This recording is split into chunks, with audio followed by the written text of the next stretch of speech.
Okay, today I'm talking about the new Pixar film, Elemental. The basic premise is the story of an interracial relationship with the backdrop of an entire people emigrating to a new country. It feels a lot like it's drawing upon when both the Irish and the Italians emigrated to the United States, though the story itself is based off of the director's childhood, and his parents come from Korea. So I was not expecting any of this going into it. And I was very impressed with certain aspects of this movie, but then also disappointed with others. So overall, I enjoyed this movie, that's for sure. I put this in the quite like, so it's basically a 4 out of 5 for me. What I really liked about this movie, there's lots that I really liked. I loved the whole immigration story. I think that's very interesting. And I loved especially how they took lots of really good real life things, like, well, I mean, just like the racism in itself. That was done very well, how it's just incredibly unsafe for an entire group of people to even go to another section of town. I mean, here it's because they're fire and everyone else is water, but in reality it's just racism. So that was really cool to see. The line about like, oh, you speak really good English for someone like yourself, and she's like, oh yeah, the language I've been speaking my entire life, yeah, it makes sense I'd be good at it. Brilliant, so great. I loved the part where the water guy tried to have the really hot food, but it was too much for him because it's fire food. So then he just watered it down and then was like, oh, it's actually pretty good. And then the dad got really offended.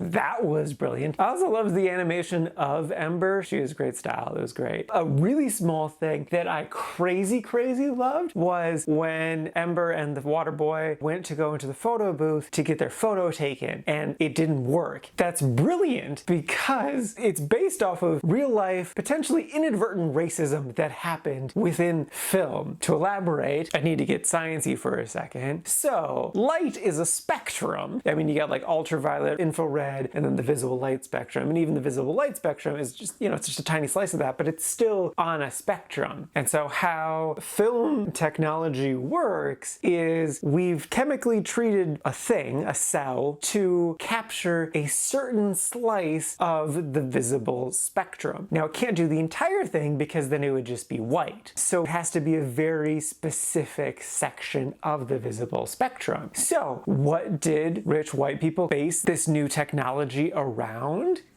Their skin tone. So white people's skin worked perfectly with film because it was designed around it. Unfortunately, whether it was intentional malice or not, film didn't work for people with darker complexions, aka black people. And so they would basically look like what they did in the movie, where it was just you could see the whites of their eyes and that was it. And so I loved that they did that. That's such a brilliant little thing to do because it makes sense within the context of the movie because she's made of fire, so of course the picture would be blown out. But it works like such a great real world comparison. It's so brilliant that like both technologies just didn't even think to account for this other group of people. That's awesome. I love that. I mean, not that it happened, but that they did a metaphor in this movie. Brilliant. Okay, what did I not like about this movie? When the mom first made a comment about how there's no love in Ember, how she can't spell any love on her, I just rolled my eyes because I'm like, oh cool, there's gonna be a love story and it's not gonna be that inspired. And it really wasn't. Like, it is an interracial love story, so it is slightly different, but they really just hit all of the classic love story beats, and I don't feel like they added enough of a flair to it to make it their own or all that interesting, especially because they did the classic trope that's so awful about how the love interest is the solution to all of the main character's internal problems. It's through him that she learns how to tell her dad the truth, how to deal with her anger issues, how to follow her dreams, how to just be a more emotionally rounded person. And it's like, that's not a healthy relationship. Like, I love love stories. They're one of my favorite genres. Like, if you can overwhelm me with charm and charisma,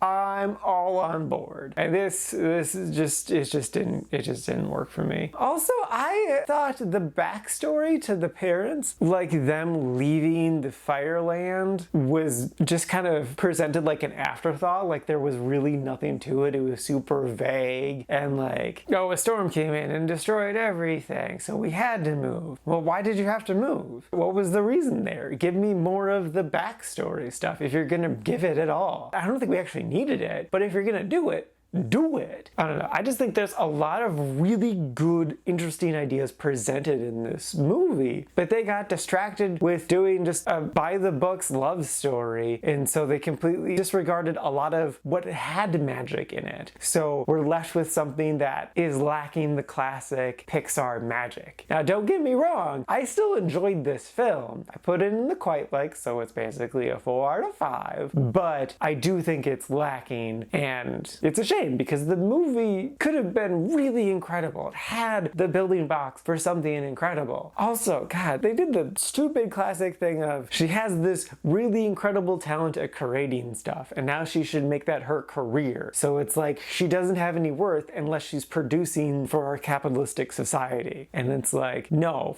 that noise, no.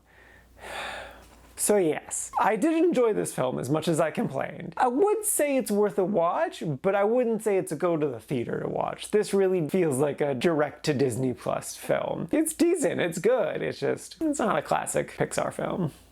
And now for my ranking. I put this at number 21 in the quite-like section. And this is out of a total of 30 new movies so far this year.